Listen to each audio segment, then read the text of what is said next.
Tá pronto? Sempre. Pra falar do seu recorde de 3 metros de Sempre, altura? sempre. Beleza, fechou. Então tá. Estamos aqui hoje para mais um Poder Equestre na Sociedade Hípica Paulista, no CSW, Longínquo São Paulo Farm Show. Hoje eu tô aqui com essa dupla maravilhosa, uma família que com certeza contribuiu muito pro nosso esporte. Felipinho Azevedo e o Luiz Francisco, bem-vindos. Muito obrigado pelo convite. Gente, eu tô muito contente em ter vocês aqui hoje. E já que vocês estão no hipismo há tanto tempo, eu acho que nada mais justo do que a gente conversar sobre por que a gente devia estar falando mais sobre o hipismo, por que o hipismo devia estar mais na mídia e ter mais força. O que vocês têm para falar sobre esse assunto? Quer começar? Não. Hierarquia, né? Mas eu acho que o nosso esporte é mal divulgado internamente. Então, como é que você quer que ele seja bem divulgado externamente? Entendeu? Nós temos uma divulgação interna que não é uma divulgação de peso, e o esporte fica sendo divulgado só coisas que algumas pessoas querem. E eu acho que isso aí atrapalha por demais a realidade do esporte. Por isso que a gente trouxe você aqui hoje. E eu tô aqui para falar o que você quiser. Não, você vai me contar dessa história, tudo. A gente vai deixar ele falar agora e depois você me conta tudo. Vai ser um Combinado? prazer. Então eu aproveito o gancho que ele falou, que eu concordo, para agradecer a vocês pela oportunidade de estar aqui falando, porque eu sempre digo também que eu acho que nós somos muito carentes de mídia, entendeu? Eu acho que quanto mais as pessoas entenderem o esporte, melhor pra gente.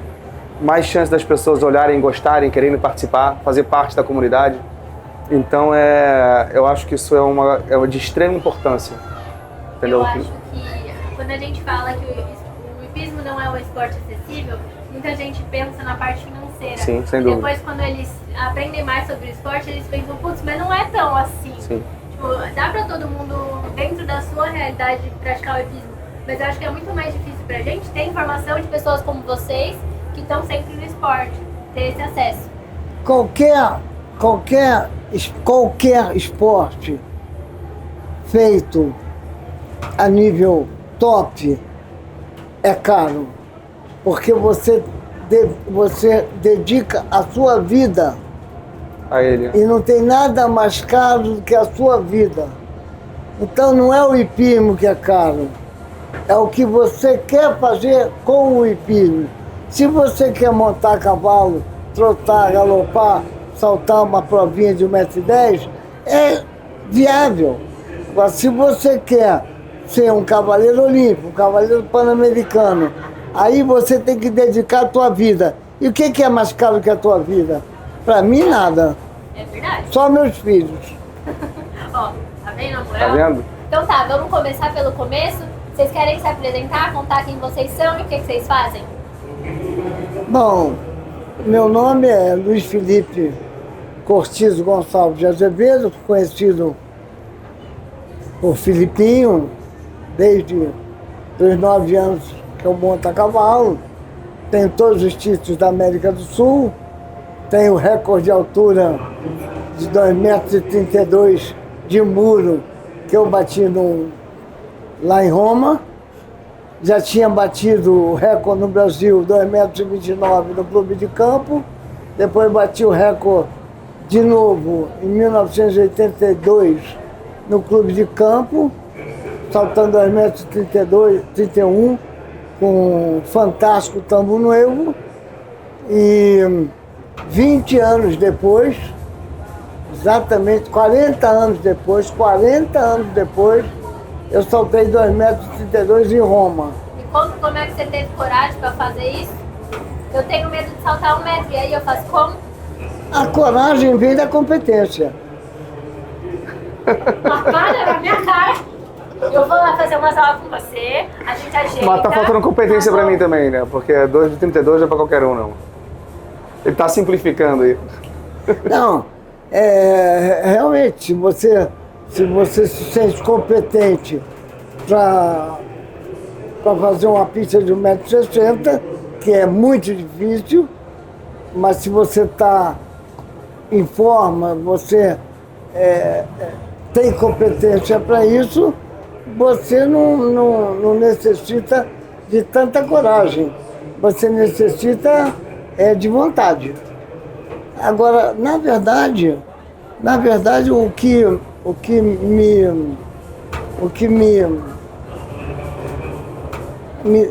sempre tive na minha cabeça, desde pequenininho, essa coisa de querer saltar alto. Eu sempre gostei muito de saltar alto.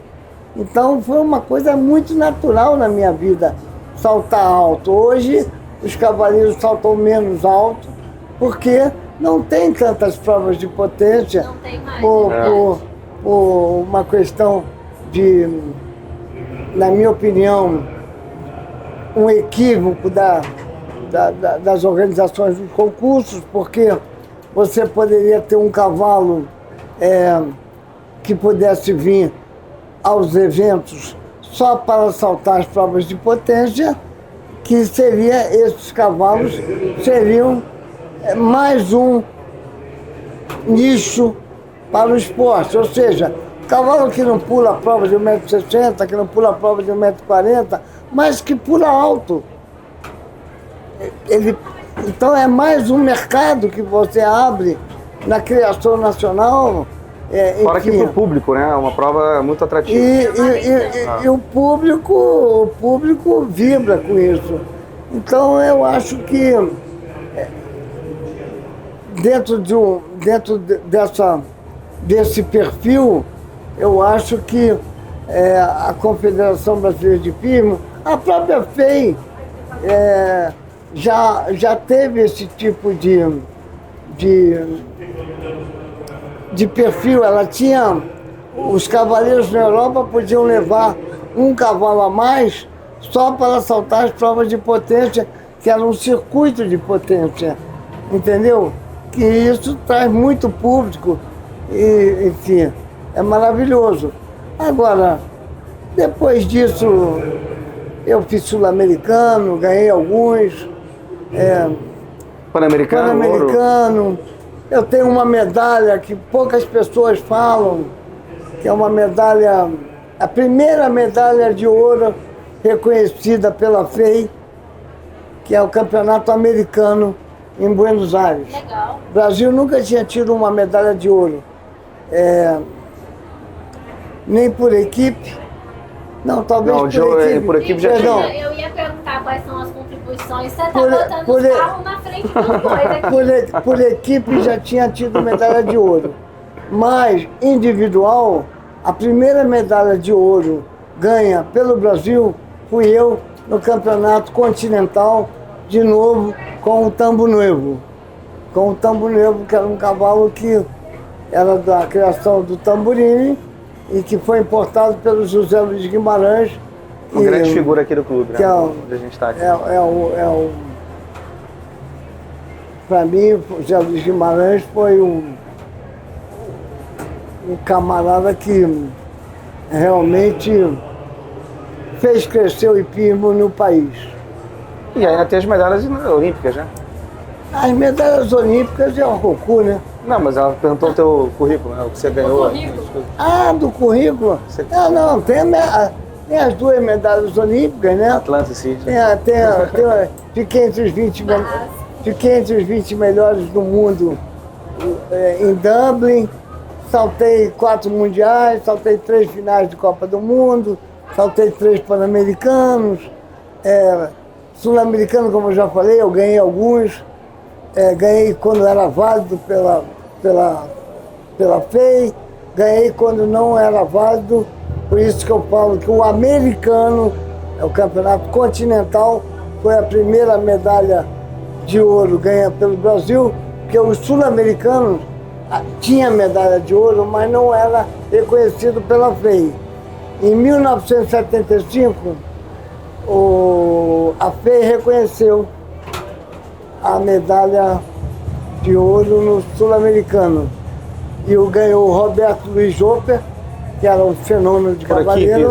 Por equipe? Não, ele ganhou individual. Então ele foi o primeiro a ganhar? Ele ganhou individual. Em 75. Exatamente. Eu me equivoquei. E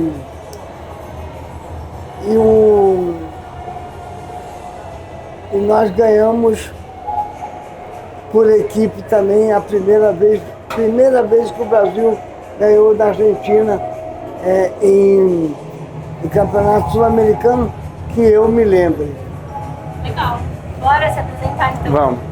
Vai lá. Quem é você? Bom, eu sou o Luiz Francisco Azevedo, né? Filho do Filipinho. Sou um cavaleiro profissional também. Vida inteira sempre almejei fazer isso. Graças a Deus consegui fazer isso profissionalmente. E hoje eu moro nos Estados Unidos. Já morei. Minha vida foi sempre um pouco entre o Brasil e a Europa. Nos últimos 7 anos eu estou nos Estados Unidos.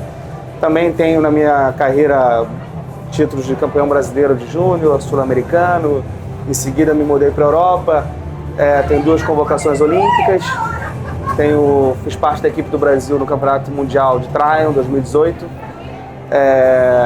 Tenho também uma participação no final de Copa do Mundo.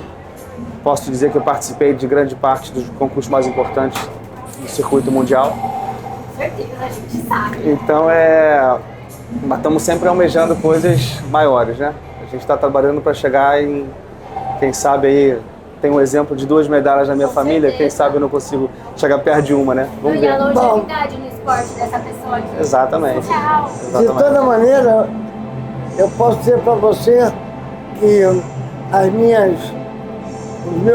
o meu maior feito, os meus maiores feitos no hipismo foram os meus 3 filhos.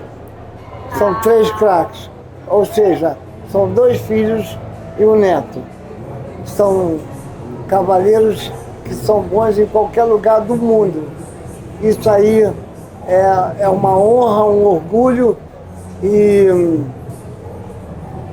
Mas é verdade, desculpa se querer interromper, já interrompendo, eu acho que o maior legado que o esporte deixou pra gente, sem demagogia, estou falando de coração, eu acho que é isso, é a nossa família, é o que a gente construiu único, exclusivamente com os cavalos. A gente nunca fez outra coisa, a gente nunca pensou em fazer outra coisa. E hoje a gente brinca, né, que é o clã Azevedo, né? Que está crescendo, como meu pai disse, meu sobrinho está com 18 anos, já está participando em provas de alto nível. Meu irmão também competindo, inclusive nesse fim de semana ele está no Global Tour de Valkenswaard. Legal. Então é toda uma engrenagem que é feita pelo esporte, pelo cavalo, construída realmente pelo amor que a gente sente por esses animais que fazem a gente estar aqui hoje conversando com você. E me conta, vocês ainda trabalham juntos? Então, cada um num canto do mundo, mas estamos sempre juntos. Um parentezinho. O que eu acho que é fantástico, que eu aprendi a montar no Brasil, com o Dr. Hermes Valverde Vasconcelos, no Rio de Janeiro.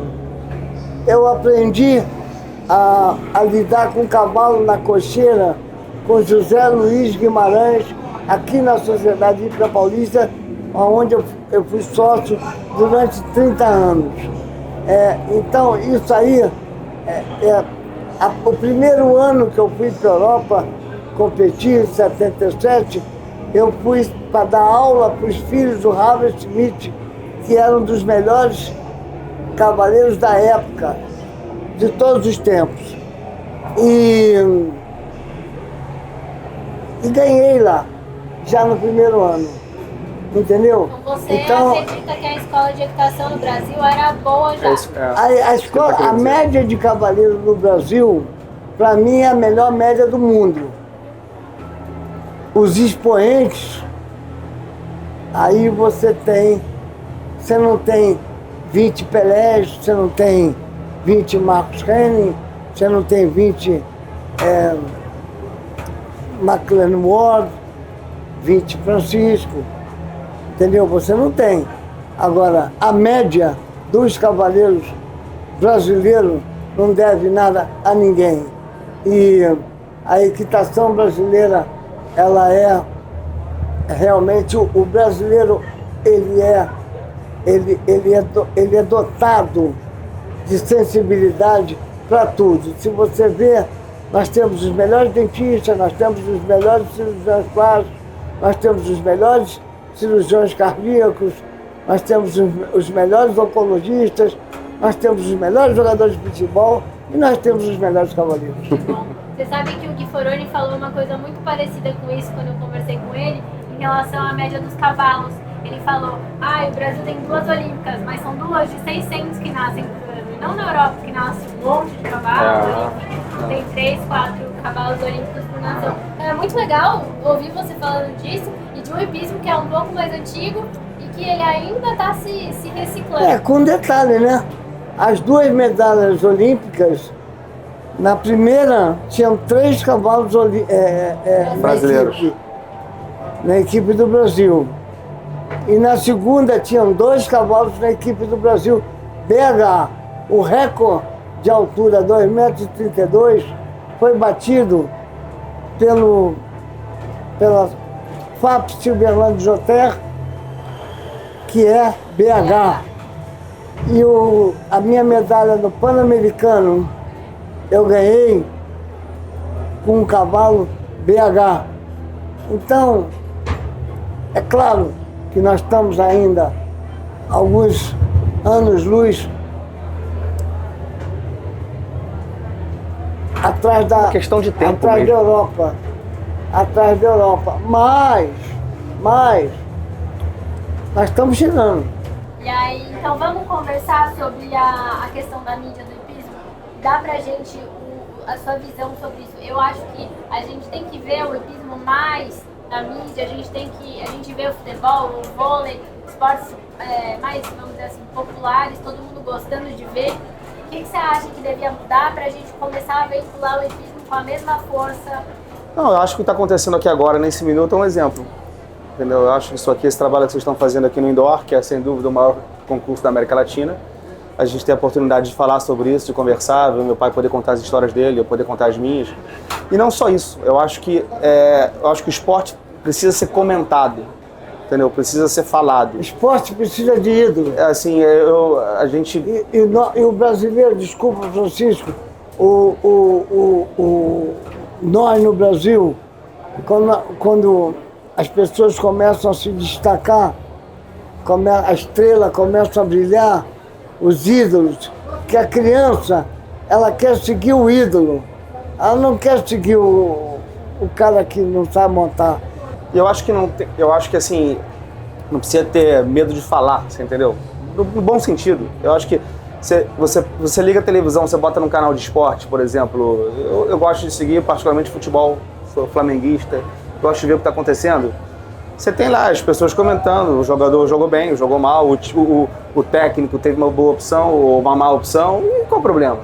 A coisa está sendo comentada. Eu acho que isso, eu sinto que no nosso esporte existe um pouquinho de não me toques, você entendeu? Todo mundo quer falar e quer falar só muito bem. Claro que tem que falar bem, mas eu acho que também tem que ser falado coisas que precisam melhorar. Não estou dizendo que tem que... Não é nada pessoal contra ninguém. Não tem que tomar como se fosse uma ofensa. Exato.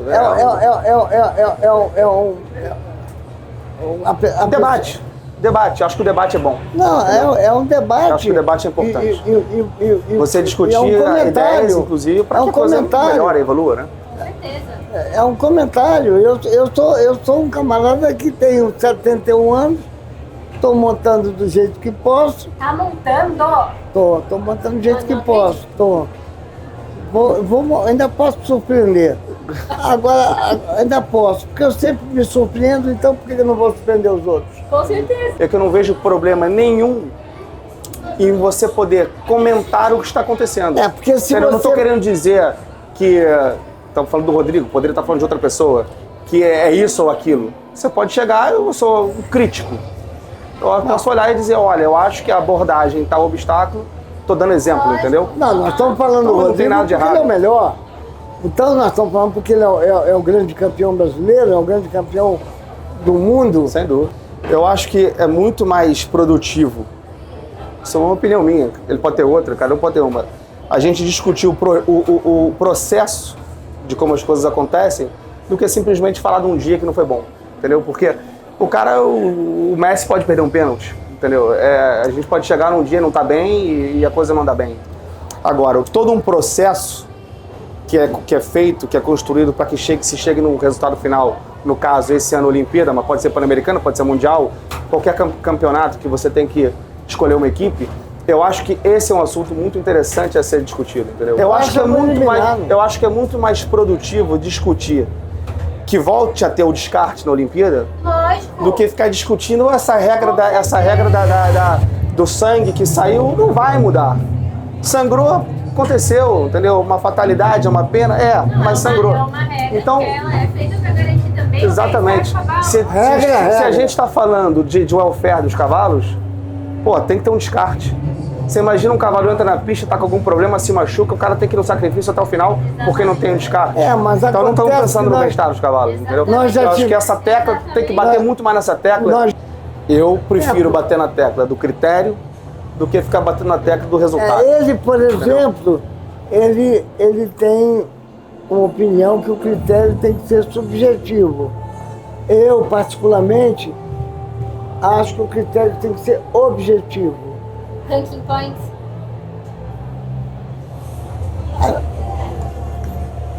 O PIB é momento. Quem tá bom no momento é que tem que ir. Não é porque fulano fez isso ano passado, fulano... Não. Como é que foi? Como é que tá indo? Tá 0, 4, 0, 4, 0, 4, 0, 0. Esse é que tem que ir. Quem tiver objetivamente bem dentro da pista é que tem que ir nas provas. Não tem nome, não pode ter nome. A pessoa não pode pegar a equipe pelo nome. A pessoa tem que pegar a equipe pelos resultados.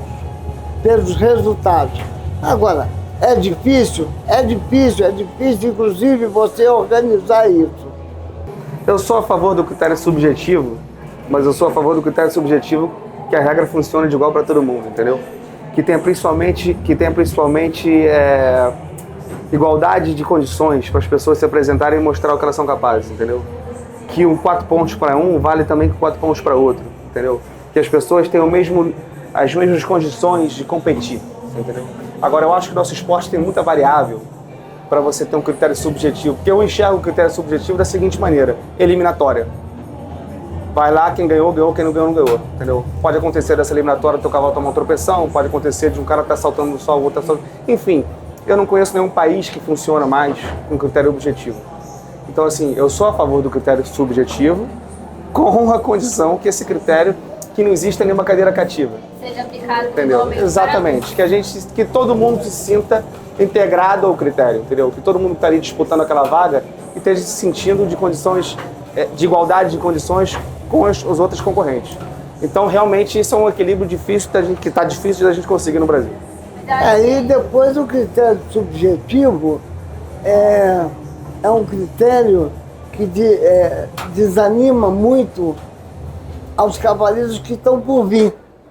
Por quê? O técnico da equipe, ele já tem, por norma, de botar os cavaleiros que ele tem confiança. Eu acho, inclusive, que esse nome tem que ser, pelo menos as experiências que eu tive nas equipes que eu participei. A gente tem que ter um bom selecionador, a gente tem que ter um bom chefe de equipe.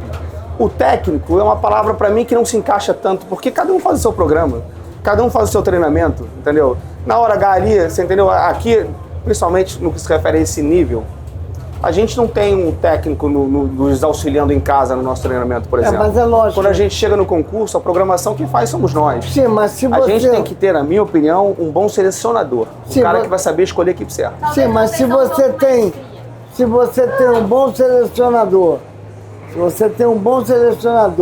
e que seja um bom técnico, ele seleciona uma equipe um mês antes e vai treinar com essa equipe.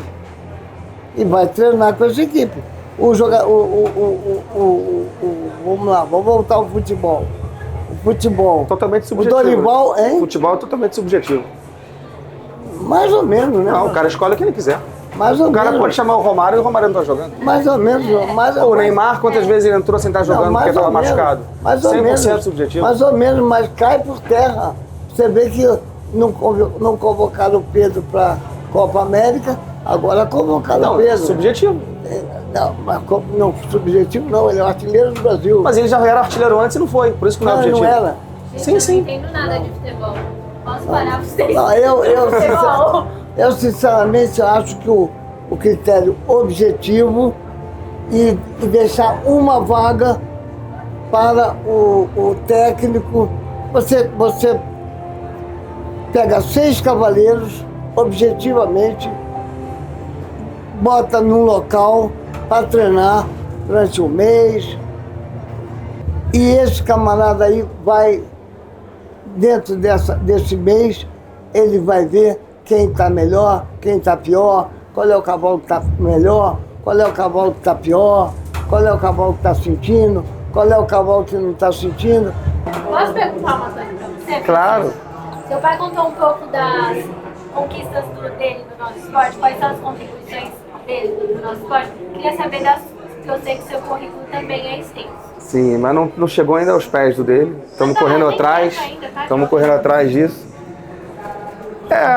Como é que eu posso te dizer isso? É uma pergunta que não. Contribuições da família Azevedo para o esporte no Brasil. Eu acho assim, eu tenho muito orgulho de fazer parte da família Azevedo. Eu acho que hoje, onde a gente vai, a família é muito reconhecida. Já vindo do meu pai, né? Meu avô, é interessante falar do meu avô. Meu avô foi o primeiro juiz internacional do Brasil. Que legal! Meu avô que criou a casaca verde do Brasil. O passaporte. A casaca do Brasil até 1982 era vermelha. Quando foi ter o 81. campeonato, 81, né? Aí quando foi ter o campeonato sul-americano no Chile, né? Que inclusive meu pai foi campeão. Foi o primeiro campeonato do Brasil com a casaca Americano. verde. Mas o americano foi Americano antes. na Argentina. Na Argentina, mas não foi com a casaca vermelha na Argentina? Foi, mas a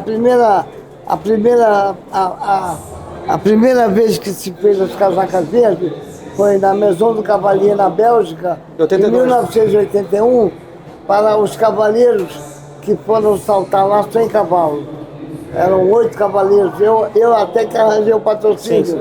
Foram saltar Através lá da sem Atlântica cavalo? Boa Vista. Não, foi um projeto. Foi um projeto, né, que foi montado para os cavaleiros mais jovens. Alugaram alguns cavalos, Eu não fui porque eu estava voltando, mas quem arranjou o patrocínio da Atlântica Boa Vista fui eu. Eu era muito amigo do Braga, sou muito amigo da filha dele, e nós conseguimos isso.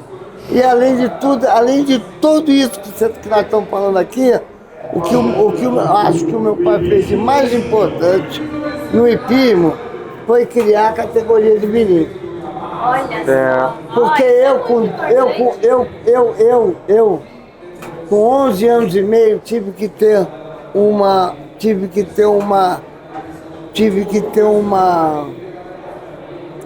Uma transição, né? uma permissão especial para saltar o Campeonato Carioca de Júnior, que era a partir de 12.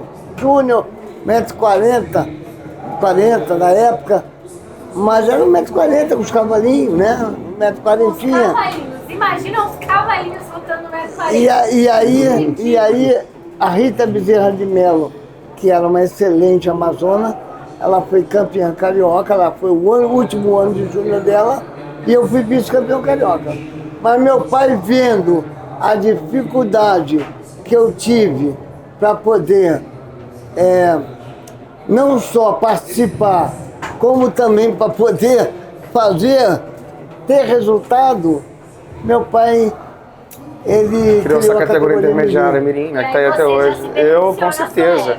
E eu acho, assim, voltando ao assunto da família, né, eu acho que, assim, se você hoje for analisar a história do hipismo brasileiro, sem dúvida a família Azevedo está entre as grandes dinastias, né, do esporte. E isso, sem dúvida, é uma coisa que dá um orgulho danado. Assim, eu acho que também acredito que sirva como exemplo também para muitas pessoas e famílias e tudo, que são, né, que saem realmente do cavalo e que vivem do cavalo e que constroem a vida. São 3 famílias. Constroem a vida com o cavalo. Hoje eu sou casado, tenho 2 filhos também. Conheci minha mulher na Hípica do Rio. Legal. Enfim, então a gente deve Eu tudo aí. também né? conheci minha mulher na Hípica do Rio. É. A equipe de Londres era composta pelo Rodrigo Pessoa, que o pai, Nelson Pessoa, cavaleiro olímpico também. Pelo o Zé Roberto, que o pai também era olímpico. Por mim, que o pai também era olímpico. Aí você tinha o Dora, que o pai não montava, e você tinha o Kaká, que é o Carlos Montevideo, que era o reserva, que acabou saltando no meu lugar porque o Carlos se lesionou. Mas 3 integrantes da equipe do Brasil eram filhos de cavaleiros também, que já tinham... então você vê, a história vai se perpetuando, então eu acho que fazer parte dessa história é uma coisa muito legal. Por que vocês se envolveram com cavalo? Por que vocês gostaram de trabalhar com cavalo? Quando eu era pequenininho, minha avó tinha uma casa em Miguel Pereira, na roça.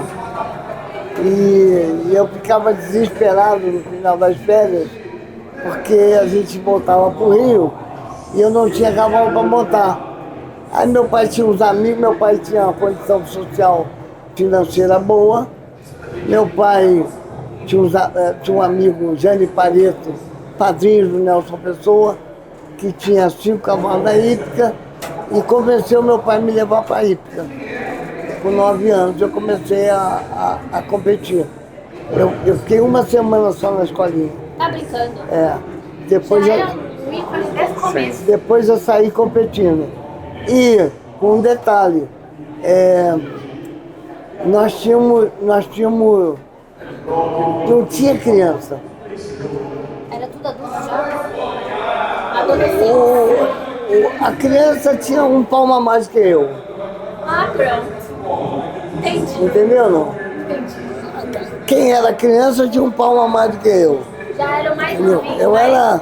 Eu tenho uma fotografia, que pena que eu não trouxe, que ela Depois chega... você me manda no WhatsApp, Eu mando, ela também. chega a ser ridícula, né? Qual aquela tua pequenininha na equipe? Não tem não, né? Ah, mas eu acho, mano. Depois ele me manda. Ela chega a ser ridícula. São 6 cavaleiros, mais ou menos, tudo já com carteira de motorista, Ai, meu Deus. e eu assim, ó, lá em Campo de Jordão. Imagina só. Então, mas depois eu vou falar pra você, aí... Mas daí você Vou evoluiu falar a ser um grande nome do nosso esporte, ué. Mas eu vou dizer pra você que São Paulo me ajudou muito. Dr. Hermes Vasconcelos foi um anjo na minha vida, meu professor, meu eterno mestre. São Paulo, o estado de São Paulo me ajudou muito. Zé Luiz Guimarães, que é o avô do Pedro Vênus, Meu padrinho. padrinho do meu filho, e meu padrinho de casamento também. Ele foi extremamente importante na minha vida. Eu tenho, na época, nós não tínhamos cavaleiros profissionais. Eu fui o primeiro profissional. Ah, é? Porque o Neco estava morando na Europa e estava com um patrocinador lá na Europa, com a moça que tinha os cavalos bons, Arline Gibaudan, que levou os cavalos para lá e tal.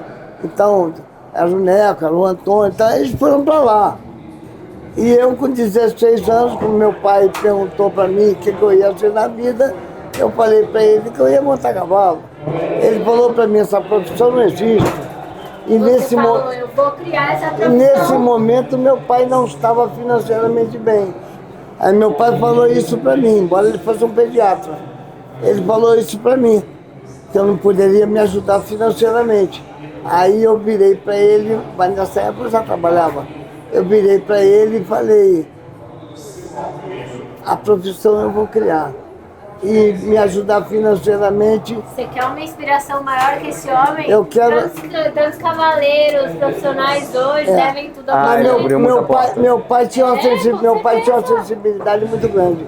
Meu pai dizia para mim prestar muita atenção nos cavaleiros, que o hipismo entrava pelo olho. A gente brinca que muitas portas que hoje a gente abre na maçaneta, ele teve que abrir na paulada, no chute. Chegou chutando as portas Exato. lá. Isso uma pessoa que nunca montou a cavalo.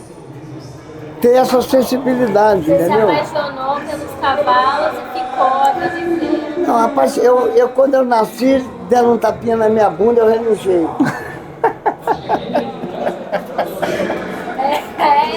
Gente. É isso, esse aí foi o primeiro amante dos cavalos do nosso Brasil. E aí, conta você, então. Bom, pra mim, o caminho foi bem mais fácil, né? Eu imagino. Eu acho que já nasci praticamente em cima do cavalo. Nunca pensei em fazer outra coisa. Graças a Deus, porque acho que eu só sei fazer isso também. Sempre tive como sonho, assim, virar cavaleiro profissional. Sempre fui fissurado em ficar vendo ele montando. Meu irmão, que é 10 anos mais velho do que eu, também sempre serviu como uma grande inspiração para mim.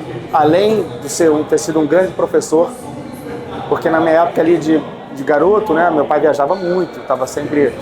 Então, eu pude contar também com o auxílio do meu irmão. Então, para mim, realmente foi uma coisa muito natural. A minha diversão sempre foi montar cavalo. Eu gostava de passar o dia inteiro em cima do cavalo, montando cavalo. E os cavaleiros da época, quando eu era garoto, amadores, eram verdadeiros craques. Era Nelson Pessoa, era Antônio Carlos Carvalho, Coronel Renildo Ferreira, General Eloy Menezes, Rabelo, Monzon. Eu fui privilegiado de poder ver essas pessoas. Com certeza. Entendeu?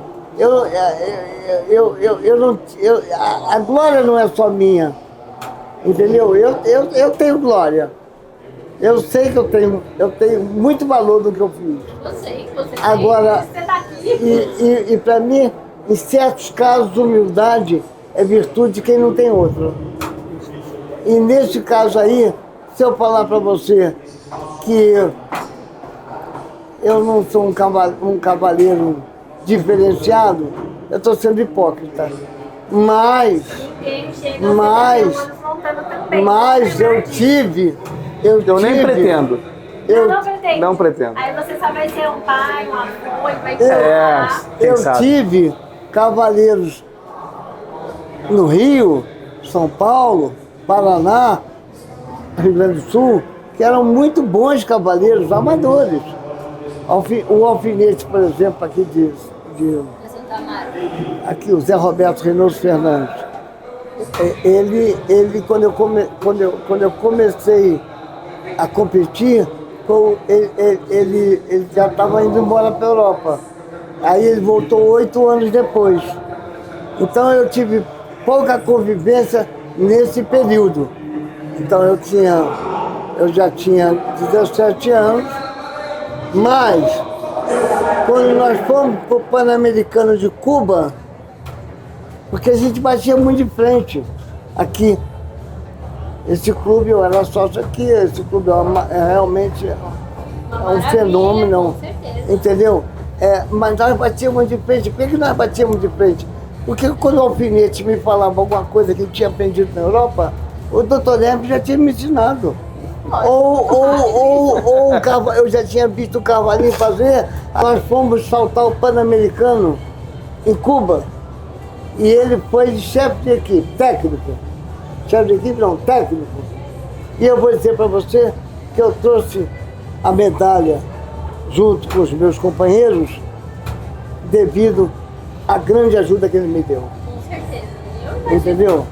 Então, eu sou muito grato a todos que me ajudaram e reconhecido.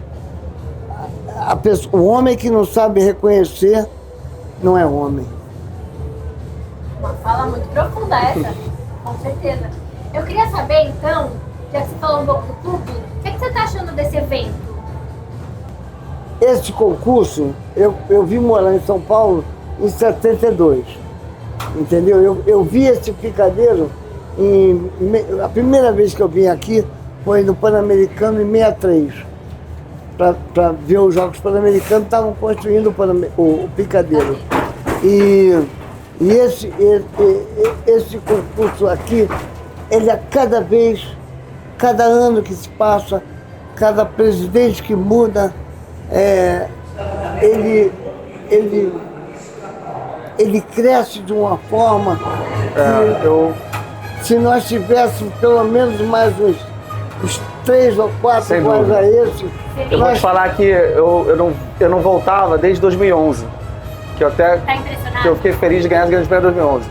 é uma maravilha. É um concurso que não deixa a desejar a nenhum lugar, né? Nenhum concurso. Não, tivesse mais uns 3 ou 4, um desse no Rio, um desse lá em Curitiba, um desse lá em Porto Alegre, enfim, fazer andar. Mas é uma satisfação grande chegar aqui e ver esse concurso aqui. O pessoal tá de parabéns. Queria ver você saltando, pelo menos a prova do carro. Eu decidi vir em cima da hora. Decidi vir em cima da hora, assim, 2, 3 dias antes. Que vai ter uma homenagem ao meu pai aqui, não sei se vocês estão sabendo, que ele vai ser homenageado no Hall da Fama. Sim. E aí a gente decidiu em cima da hora vir e tudo, mas quem sabe ano que vem a gente não se organiza pra vir saltar. Lógico, eu acho que vai ser um bom momento. Nós temos ainda uma tarefa difícil, muito difícil. Vai ser única no mundo e muito difícil, que é fazer uma equipe do Brasil com os 4 Azevedo. Os 4 Azevedo. Eu, meu irmão, meu pai e meu sobrinho. Numa Copa das Nações, não quer dizer que é um campeonato, não. Não é um campeonato, é uma Copa das Nações. Não precisa ser Aachen, não precisa ser Labole, mas o simbolismo. Gente, eu quero ver O isso. simbolismo da família. Nós 3 já fizemos. Nós 3 já fizemos. Nós 3 já Tá fizemos. faltando o seu sobrinho. Tá faltando meu sobrinho. Meu sobrinho não tinha idade. Agora ele tem, eu que não tenho. Mas eu vou andar para trás. Eu quero só Vai ver. rejuvenescer. Não, mas agora eu quero ver o vídeo seu montando. Você Eu quero ver. Agora, com Atual? 71 anos. Deve Ah, estar tem vários bem, vídeos. Com certeza que tô na auge da minha juventude. É isso. Eu vou fazer um vídeo para você. Tá bom, você me manda depois. Vou Combinado. arrumar. Eu só tô com um O cavalinho. Francisco vai me dar aula Eu só pra tô parar com de cal- ter medo agora? Quando você quiser. Em pô. 2015, quando ele quebrou o braço, 2019. Nossa, mas- 2019, quando ele quebrou o braço, que não tem tanto tempo assim, né? Tem 5 anos, eu quis dizer 5 Na anos. verdade, você montou os cavalos em 2020, que eu quebrei em dezembro, você começou a montar eles em 4 janeiro. anos, Ah. eu saltei as provas, não as provas mais difíceis de Wellington, mas saltei boas provas de Saltou, Wellington, super os bem. cavalos dele. Legal. Sim, sim. E aquilo para mim foi uma glória já naquele momento. Com certeza. Uma tristeza por ele estar quebrado, mas uma Ele se beneficiou da sua, Tá vendo? do seu momento. Tá mas vendo, é claro. tá vendo que eu sou um pai pra ele? Eu tô vendo. Mas é claro, ele infelizmente a tragédia dele me proporcionou Mas são coisas que acontecem. uma Uma boa coisa. nova vida. Tá, então pra fechar, eu queria que vocês dois me dessem uma mensagem pra essa futura geração do hipismo que tá chegando. O que você daria de conselho pras pessoas? Eu acho que a primeira coisa que os cavaleiros devem fazer é respeitar os cavalos. Isso é a primeira coisa que eu vou falar também. Primeira coisa que os cavaleiros devem fazer é respeitar os cavalos. Infelizmente, o que eu vou lhe falar pode parecer que choca, mas os cavalos, para cavaleiro, tem que vir na frente da família, porque é o cavalo que te dá a família. Se eu tenho uma família hoje e você está me entrevistando aqui com um filho meu e falamos de um filho de outro, eu ainda tenho uma filha com 4 netos, eu tenho 8 netos. Nossa. Tenho uma neta advogada, chama-se Elizabeth.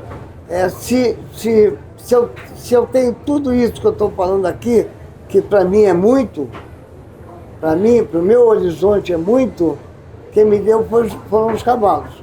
Então, primeiro são os cavalos. Não tem comida para nós, a gente come pipoca, mas dá o milho para o cavalo. Com certeza. Essa seria a sua dica. É respeitar os cavalos. Né? Não dá pra repetir. Não, então, então se eu posso te falar alguma coisa a mais, assim, me referindo até um pouco mais na parte técnica, paciência. Paciência, eu acho que é um esporte que você tem que aprender a ter paciência, a gente não consegue as coisas de uma hora para outra. Eu acho que você aprender a trabalhar a médio e longo prazo também com o cavalo é uma coisa muito importante, porque também não é todo mundo que consegue, né, tirar um resultado de uma hora para outra. E às vezes isso aí frustra, e você quer logo parar de montar, e você... Então, não, paciência, um dia após o outro, um dia foi ruim, no dia seguinte vai ser bom. Perseverança, trabalho, dedicação. E para terminar, eu gostaria que ele falasse de Atlanta. Vai falar de Atlanta, pode falar. Porque eu sou mascarado, entendeu? Não, não diga. Não, Atlanta é um caso, realmente, eu não tenho essa entrevista para falar de Atlanta, ela está um pouquinho... Aconteceu um fato inédito, né? Até hoje na história da equitação. E não vai acontecer mais, porque depois disso as regras mudaram, então nem tem mais chance de alguém fazer isso, embora eu acho que não iria acontecer. Ele montou um cavalo de cara na Olimpíada e foi medalha de bronze. Né? É o quê? A Cassiana. O cavalo se machucou. Ele montou direto na Olimpíada, em 1996. Eu não sabia disso, por isso que eu não perguntei. É um fato... Eu posso te dizer, na época eu tinha 96, 11 anos, até hoje... Como chegou essa égua em você? Porque eu nunca procurei trazer o cavalo para mim. Eu procurei sempre ir ao cavalo. Quem pensa sou eu. Então, eu tenho que procurar ver o que o cavalo está precisando para render. E fazer com que eu consiga fazer com que ele renda.